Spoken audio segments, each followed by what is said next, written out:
Welcome to our channel అవని ఎర్రబెల్లి. అందరు ఎలా ఉన్నారు? బాగున్నారని అయితే చాలా బాగున్నానండి. ఈరోజు ఫుల్ డే వ్లాగ్ షూట్ చేస్తాను, చూడండి. తప్పకుండా వీడియో స్కిప్ చేయకుండా లాస్ట్ వరకు చూడండి. అలాగే మన ఛానల్ ఫస్ట్ టైం చూస్తున్న వాళ్ళు సబ్స్క్రైబ్ చేసుకోండి. పక్కనే బెల్ సింబల్ ఉంటుంది, దాన్ని క్లిక్ చేయండి. వీడియోస్ నచ్చితే లైక్ చేయండి, షేర్ చేయండి, అలాగే కామెంట్ కూడా చేయండి. పని అయిపోయిందండి, వంట అయిపోయింది, అంత అయిపోయింది. అందరు ఆఫీస్కి వెళ్ళిపోయారు. ఇప్పుడు నేను తింటున్నాను dosa tiffin. Mother dosa tiffin, curry ఆలు కర్రీ అన్నమాట. బ్లాక్ కంటిన్యూ అయితే చేస్తూ ఉండండి. ఫైనల్గా కర్రీ అయితే అయిపోయింది. ఇది అండి ఆలు కర్రీ, దోశ, చట్నీ. ఇప్పుడు ఇట్లున్నాయి కదా నా కిచెన్. దీన్ని ఇప్పుడు మొత్తం క్లీన్ చేస్తా చూడండి. ఇదే ఈరోజు మన వీడియో అన్నమాట, క్లీనింగ్. ఇది ఇంకొక క్లీనింగ్ వీడియో అన్నట్టు. ఇప్పుడు టైం 10 అవుతుంది. నేను 10కి స్టార్ట్ చేస్తున్నా. ఎంత టైం పడుతుందో కూడా నేను మళ్ళీ మీకు షేర్ చేస్తాను. చూడండి, ఇట్లున్నాయి కదా, చూడండి. ఇది సమ్మర్ కదండి, అది చేస్తాను. అయితే చెమటలు కారుడు అయినా కూడా వదిలిపెట్టకుండా అట్నే కంటిన్యూ చేసి మొత్తానికి కంప్లీట్గా సక్సెస్ఫుల్ చేసిన అండి. చూడండి, ఇక ఫస్ట్ అన్ని తీసి కింద పెట్టుకున్న తర్వాత మొత్తం డేటాల్, కొన్ని నీళ్ళలో డేటాలు వేసి తడిగుడితో మొత్తం తుడిచినాక మళ్ళీ దారి మళ్ళీ పేపర్లు వేసి అన్నీ నీట్గా సర్ది పెట్టుకుని నేను ఎప్పుడైనా అట్లనే చేస్తానండి. మీరు కూడా అట్లనే చేయండి. డేటాలు వేసిన నీళ్ళతో తుడిస్తే మంచిగా మరకలు గిట్ల ఏమి ఉండకు, నీట్గా అవుతుంది. ప్లస్ ఏమైనా స్మెల్ గిట్ల ఉంటే కూడా రాకుండా ఉండదు అన్నమాట. అక్కడ అదే చెప్తున్నాను. కానీ అది ఫాస్ట్ మోడ్లో పెట్టినా కాబట్టి ఇప్పుడు వాయిస్ ఓవర్ చెప్తున్నాను. అది నేను ఎప్పుడైనా అట్లనే చేస్తే మీరు కూడా అట్లనే చేయండి, నీట్గా అనిపిస్తుంది మనకు కూడా. ఓకేనా అండి? వీడియో కంటిన్యూ అయితే చూస్తూ ఉంటాండి. ఎక్కడ స్కిప్ చేయకుండా మొత్తం చూడండి వీడియో. ఓకేనా అండి?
ఇక్కడ పెట్టుకున్నాను. ఇక బోలని టబ్బులు వేసిన, ఇలా ప్లేస్ సరిపోతలేదని టబ్బులు వేసిన. ఇవన్నీ ఇక్కడ పెట్టుకున్నాయి కదా. ఇప్పుడు అవన్నీ ఆరిపోయింది, తుడిచిన కదా, ఆరిపోయింది. ఇప్పుడు అలా పేపర్లు వేసుకుంటా అన్నీ సర్దుకుంటా. చూడండి,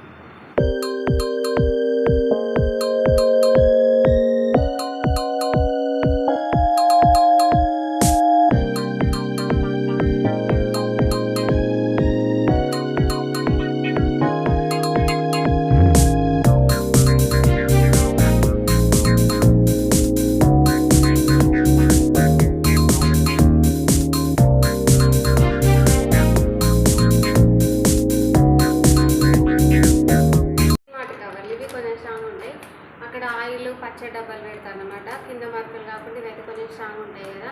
పేపర్ అయితే కిందికి అబ్జర్వ్ చేసుకుంటాయి కాబట్టి ఇవి వేస్తున్నా.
ఉన్నాయి, కానీ అవసరమైనవి ఇక్కడ పెట్టుకున్న, అవసరం లేని అన్ని పైన సంచిలో పడేసిన అన్నమాట. అన్న ఒక సంచిలో వేసేసి ఇక్కడ ఎక్కువ పెట్టుకున్నా కూడా ఫుల్ డస్ట్ పడుతుంది, అందుకనేసి ఓన్లీ ఏం అవసరం ఉన్నాయో అవి అన్నట్టు. ఇవన్నీ పప్పులు, ఒక దాంట్లో గోధుమ పిండి, ఒక దాంట్లో అప్పాలు ఉన్నాయి అట్లా అన్నట్టు. కింద కూడా క్లీన్ చేసి పెట్టినా చూడండి.